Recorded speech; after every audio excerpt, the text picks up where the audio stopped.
All right, guys, Visiblepreneurs back with another one. All right, I'm very excited about this.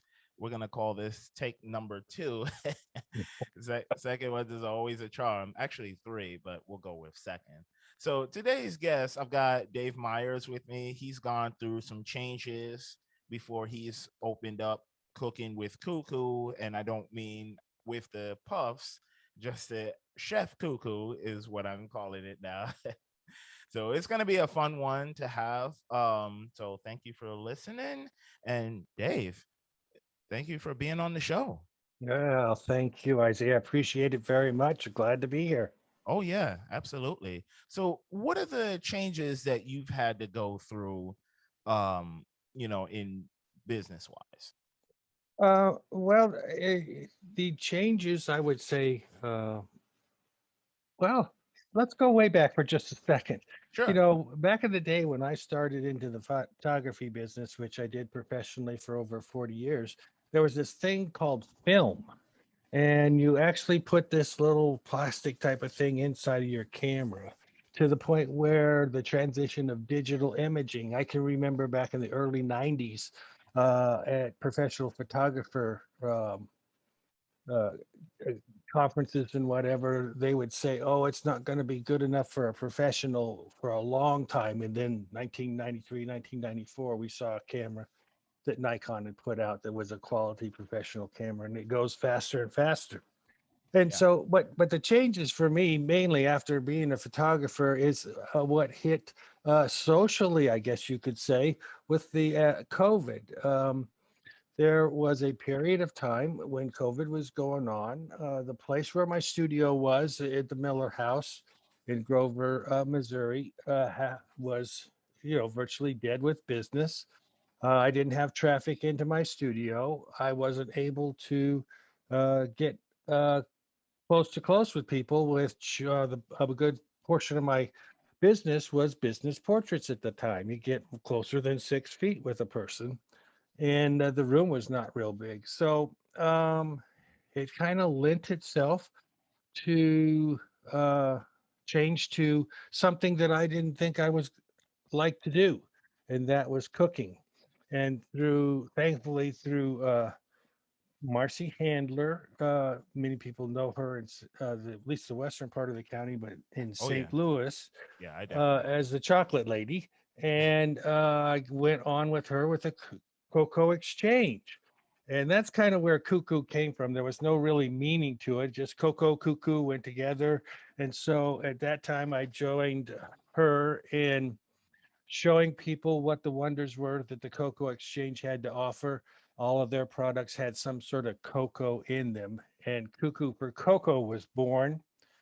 And COVID hit almost head on uh, at that time, and so it was. Well, what's you gonna do, right.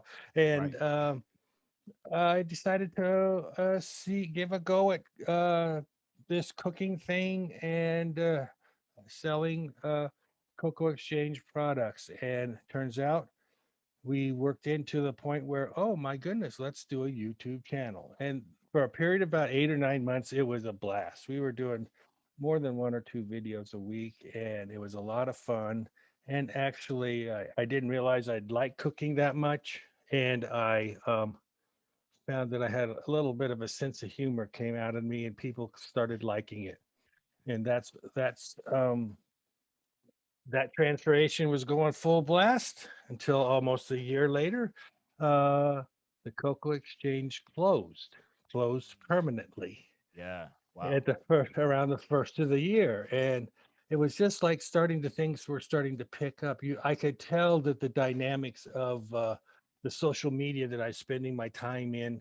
I'd always for the last couple of years taken a class, if you will, from Manny Rodriguez, and Yeah. love social media, love the concept of it, believe it will work. And with the YouTube channel was starting to work out, and then Cocoa Exchange went down.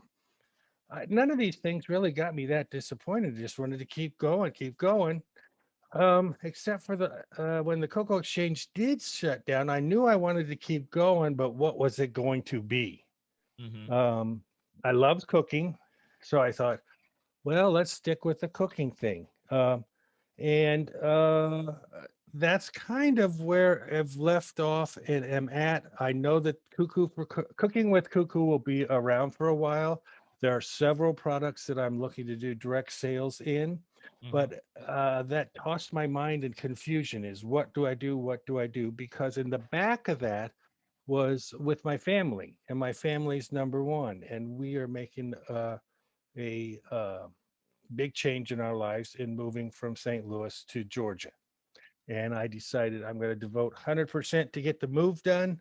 Then we'll come back and do the entrepreneurial stuff that I consider at my age now a lot of fun to do. It's not a lot of pressure, but it can be if you have goals. But I just love the social media aspect, trying to tie your business in with the social media and make those two things grow your business. Yeah, yeah, well said. So you've definitely gone through quite a bit of changes. Like you said, you went from photography to the Cocoa Exchange, which they're no longer there, and now you're basically doing full time cooking with Cuckoo. So Yeah, exactly. It's kind of that. Right now, it's mostly full-time cooking with Cuckoo as to like what's for dinner tonight that's easy. As we try to get our house ready for sale. yeah, But yeah, I found certain things besides the Cocoa Exchange brought on this passion for cooking, and everything that they had some sort of cocoa in it. So it brought on a surprise element that, wow, you're doing roast beef with cocoa, you're doing some of these other things, salads with cocoa. There's all these uh, things that they implemented the cocoa in. So that's like, wow, you can do a lot of things with cooking, to now broadening that aspect to all types of cooking. What can you do to share with people? I'm learning with who would my potential customers would be. It's not like I've got 30 years under my belt of cooking. I got a few months, and it's fun, and everything that I find is a new experience. My latest thing is the wonders of the Instant Pot. It is just a great piece of appliance that you could be call it a little bit of a fad, but it does some stuff really quick, really fast, really easy. yeah, wow, I like that. So as you were mentioning, putting basically chocolate products in almost everything, which that was something I never even thought was possible. Like, like you said, mixing it with your salad, doing some roast beef with it, which now that's got me curious. Like, roast beef and a little bit of chocolate. So, well, so what have some of the stuff that you've cooked so far with cocoa? Oh, with cocoa. Well, I made it was called a Caribbean pot roast, Mm, and it what did that entail? they had a the Cocoa Exchange change had a excuse me, sorry about that. That's The right. Cocoa Exchange had um, uh, a Caribbean they spice, which you could intermix into your food. And so they were good to provide you recipes where you could use these cocoa products, and Hmm. that spice kind of gave it a Moroccan flair to it. It was really good. Um, Shoot, my favorite thing of the whole thing, and think of this in the back of it, it's not like predominantly tastes like chocolate. It's more like it has a um cocoa does two things, and one of which is it accentuates the flavors that it's with. um and we chicken enchiladas was one of my family's favorite things for me to make. So can you imagine, there was a green chili sauce that had cocoa in it, that was a uh, Cocoa Exchange product that I used in the green chili. Macaroni and cheese. Oh man, they made a great macaroni and cheese. Mm. Chicken with rice. I mean, these are I'm listening to you to the savory products of things that had cocoa in them. So soups, all kinds of soups that were very good. They're really great. White bean chili. there was one with cocoa in it. So Oh, it's all kind of comes to mind. I'm yeah. hungry. Let's go eat. Yeah, so let's go eat right now. Yeah. So Yeah. I just wanted to ask really quick the white bean chili with cocoa in it. What did that taste like? Well, it was cocoa and chicken in your white bean chili. It's been quite a while, but I'm trying to think. There's a spice called it's a fantastic Mexican spice that they had. I and Mexican spice. There's three spices that were really key in the cocoa exchange. There was the Caribbean, the Mexican, and this what they call sweet and spicy. Mm, And not all of them were delicious. My favorite was the sweet and spicy. But yeah. white bean chili is like chili. You use a white bean of some kind, and it would be a instant pot dish um, that you could use to make it. So what's neat about the instant pot, you don't have to let your um, beans, for example, can rumble around in the pot for many hours, whereas with the instant pot, you could have it ready in 40 minutes, something Mm. like that. Um, and I can't. It's hard to describe the taste. I'm trying to figure out what the taste was like. With usually, what was most surprising, Isaiah, was um, you could taste that hint of cocoa. And Mm. it's not like you tasted a hint of a chocolate bar, but kind of that hint of cocoa in it. Um, Ah, wow. Like, so and it kind of was in the background doing its thing, accentuating its flavor. You can put with if adding cocoa to a dish, you use less salt. Um, and it was not as much fat in your dish, usually if you added cocoa to it. So it had a lot of benefits. yeah, wow. And they had chocolate too. Chocolate that you don't taste every day. Um, it's not like a Hershey's bar per se, and that's not nothing against Hershey. It just wasn't. It's milk chocolate's more leaning towards a dark chocolate connoisseur kind of person that would Yeah, like stuff like that.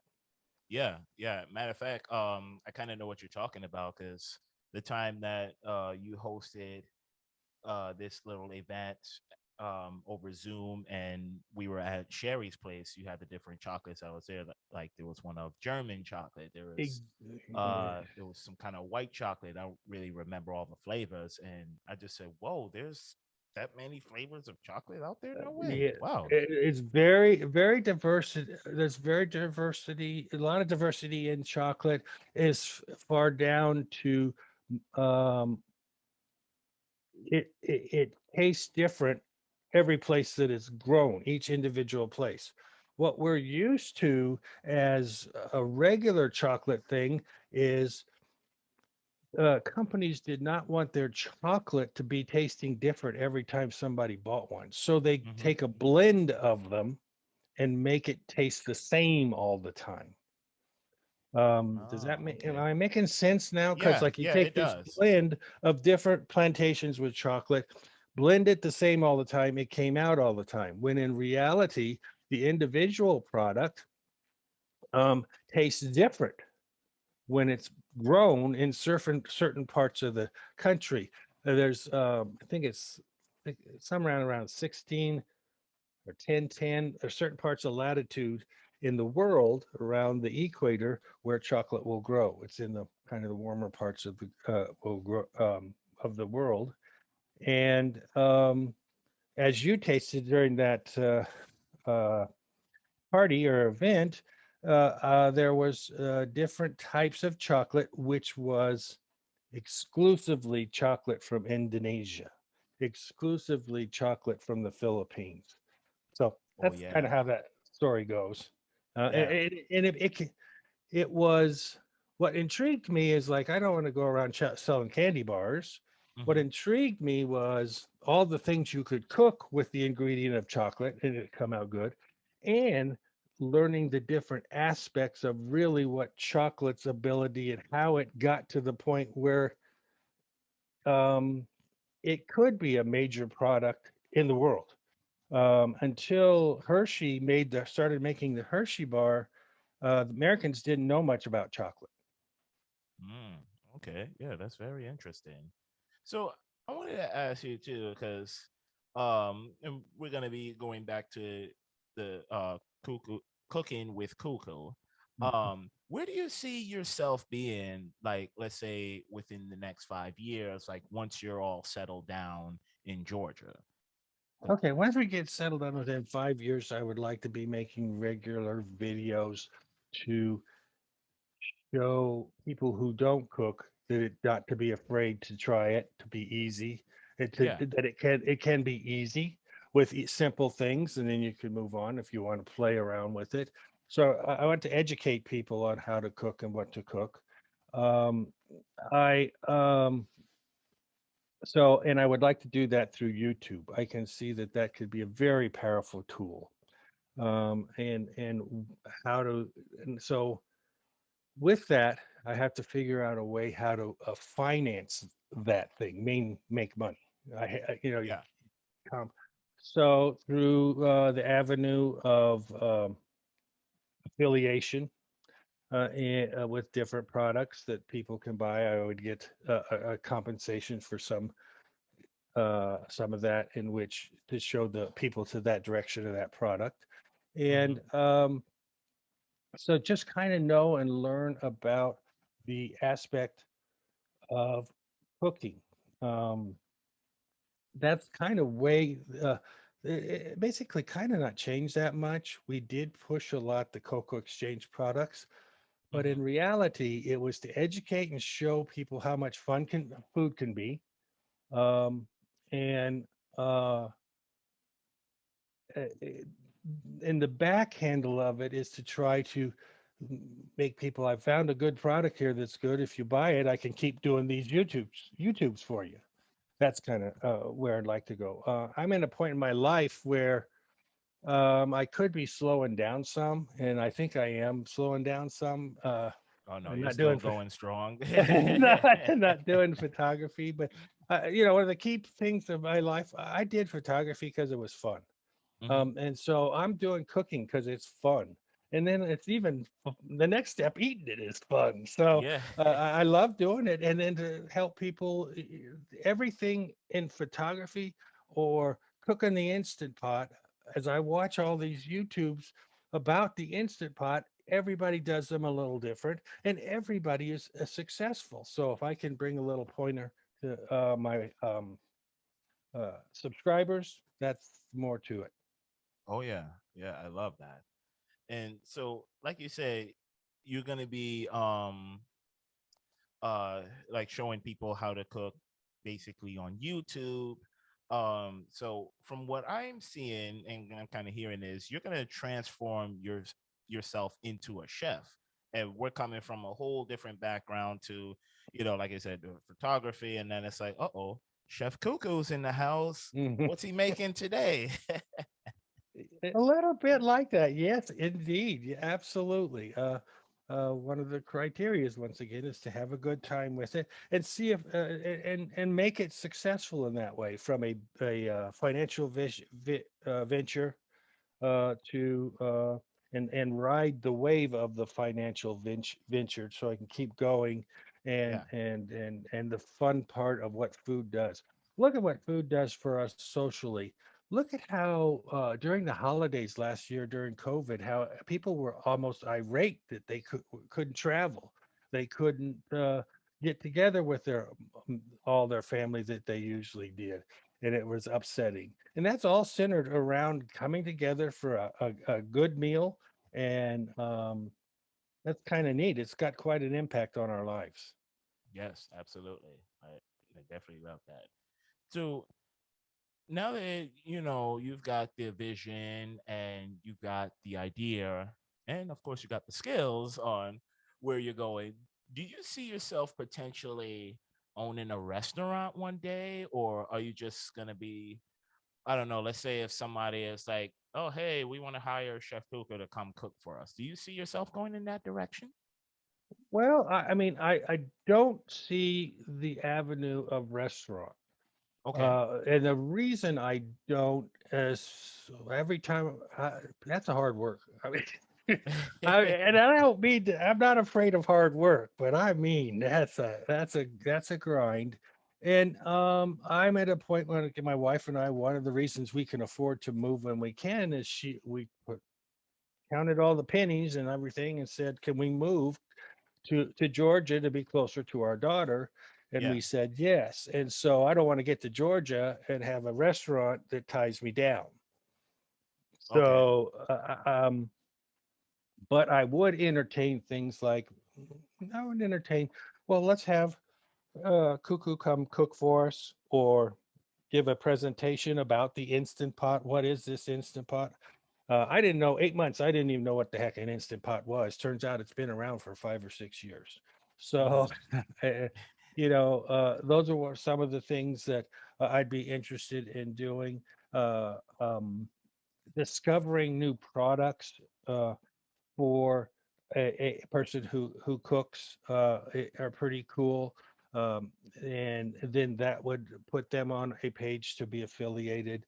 So, in restaurant, I don't think so. Yeah, no, it's understanding because that could be a tough industry in itself. Like it's doable. I'm not saying it's not. So I yeah, totally agree with. I love. Don't you love going to seeking out that unique place to find to go eat? yeah, And especially not to put it down as I'm thinking about it, because sometimes there are places where chain places can be particular, but that little bitty owned by a local person place to go eat is so much fun to seek out. oh Maybe yeah. write restaurant reviews, maybe something like that. Do a video on the restaurant or something like that. But man, the grind of cooking every day. I've had employees before. Uh, that's a whole other type of uh, dynamic to add to your business, is worrying about your employees. If it's restaurant and you're not consistent with your food, you could get yourself out of trouble and I mean in trouble and out of business real soon. Yeah, yeah. Because it is sad that how the local businesses are closing because due to the lockdowns, they're not able to support themselves, the business, their families. So my heart really does pour Oh, out to them for sure. 110%. I agree with you. And there's certain everybody's circumstance is different. A positive circumstance, as far as I'm concerned, is we're really familiar with our local, just down the street from us, our Mexican restaurant, and they Hmm. grab a hold and changed just they didn't change their food. They changed their mode of operation that saw them through. And curbside service was, man, they implemented it right away, and had a good system for online ordering. And some of them don't have an opportunity to do that, depending on where they're located. Right. So it's been tough. It's been tough. It's a realignment, and I don't think that. I think that many times in my career, I have felt sorry for myself, and not one time did that do any good. So I decided purposely and almost naturally, from all the networking, intermingling, and learning I'd done about business and people, that the COVID's not going to get me down, whether I make it or not. I'm just going to keep going, enjoy it, and have a good time. Yep. True entrepreneur spirit. Yeah, that is spoken Well, like yeah, a true entrepreneur. exactly. And I know Manny, and going to his class once a week is definitely uplifting. And he can make it frustrating on how far you're not going, but he's mostly uplifting. So you need to surround yourself with people that have the same mindset that you do, so that if you surround yourself with 4 or 5 people that are always down, you're going to go down in an Yes. emotional and stuff way. So um, they surround yourself with people that are uplifting, have ideas. You're going to be great. Yeah, absolutely. And um to add to that is to have someone that can hold you accountable. Like That for example, the coach Manny. So yeah, he will Exactly. hold you accountable because he's gotten me sometimes where I'm like, oh man, you are right. And once I've actually shifted, it's like, yep, now you're going forward. I mean, we could do a whole thing on Coach Manny, but that's for sure. I mean, he was when I dropped off the scene. I was going full gangbusters on the YouTube thing, and it just like everything fell at once. No Coco Exchange. I lost my good assistant, and I was like, Mm, oh, and then I wanted to find the right spot, and I think I found the right spot, but it can wait till after we move. That's kind of how it all worked. yeah. And Coach Manny was right there. He said, "Are you okay?" When things were going down, when I announced I was moving, he said, "Well, let us know. We'll help you move." I'm like, "Holy cow! This is what people are great." Oh yeah. Yeah, absolutely. So I can't wait to see where your adventures go, Well, especially yeah. now that you're going down to the south. Because I've actually not stayed in Georgia, just visit there a couple of times. So mostly the Atlanta part, I know a little bit about there. Have a well, I should say my dad has a friend that lives in Macon, so that's just like Okay. outside of Atlanta. Mhm. So it's still a cool place. I appreciate it. It is. It is indeed. We will be about 4 hours south and east of Atlanta, Oh yeah, and okay. and so I'm looking close to Savannah, Mm-hmm. and I'm looking forward to seeing. It's going to be a little bit less city-like. We'll Yeah. see what happens. All right, yeah, and definitely good luck on that move, and you're gonna do really well. Well, keep an eye out on Cooking with Cuckoo YouTube channel, and that's probably where something will spring up first, if not my Facebook page. And I'd encourage anybody and everybody who would like to uh, find out more about my venture, go to Dave Myers, my Facebook page, and like me, and you can follow along and see where I go and see what ends up. Yes, awesome. And where can they follow Cooking with Cuckoo? Well, the Cooking with Cuckoo, once again, for from Coach Manny's teachings, the social media realm of stuff Mm-hmm. um, continually evolves. And so at one point in time, it was, and the idea was to have your own personal page, Dave Myers, and Facebook. And then the Yeah, next thing was to have your businesses, Cooking with Cuckoo, on Facebook. Well, now, from through changes that Facebook's has made, it's better to keep it all combined under one thing, under your personal, until you reach a certain point of 5,000 friends or likes or whatever. That's 5,000 is the number that you should have before you venture off into having your own business page. Otherwise, that doesn't do you any good. So, long story to your yeah. question, go to Dave Myers and on Facebook. My beautiful picture with my grandkids is currently my profile picture. So, Hmm. yeah, like that. That'll get you started. Uh, so that you can follow me. And then I encourage you to uh, search on YouTube, Cooking with Cuckoo. That's with a K, two Ks. And you'll see some of the things that we have done that'll say, oh, maybe I'll hang around and watch that guy. Subscribe to that channel, and when the new stuff pops up, you'll get notified. All right, yeah, that's awesome. So yeah, with that being said, thank you so much for being on Visiblepreneur. This was a lot of fun, and glad to finally get you on here too. Oh, Isaiah, what a job it's been to get me on here between all the things. And then it was classic to have the little take two thing Oh for us. yeah. And I'm so glad I did. I wish you the best of all on this show that you're putting out. I hope it grows. It's really cool because it has this local flair with a place where it could grow and people could learn a lot from other people. That's just the whole aspect of it. Thank you for having me on. Oh yeah, no, thank you for being a guest. And for those that's out there listening, don't forget to like and subscribe to our YouTube page. And yes, the notification bell, like what Dave was saying, to get notified when new content drops. Of course, I already mentioned the Facebook page, so check us out on there. We're also on there. And don't forget to check us out on Anchor, which goes out to now officially, I found out, goes out to 8 platforms. I don't recall off all 8s. I do know Pocket Cast is one of their that's on there. Google Cast, iTunes, don't quote me on that. So yeah, we're definitely on multiple platforms, 8 in total. Oh yeah, and Spotify, so cannot forget that. So with that said, thanks for listening, and everyone, take care.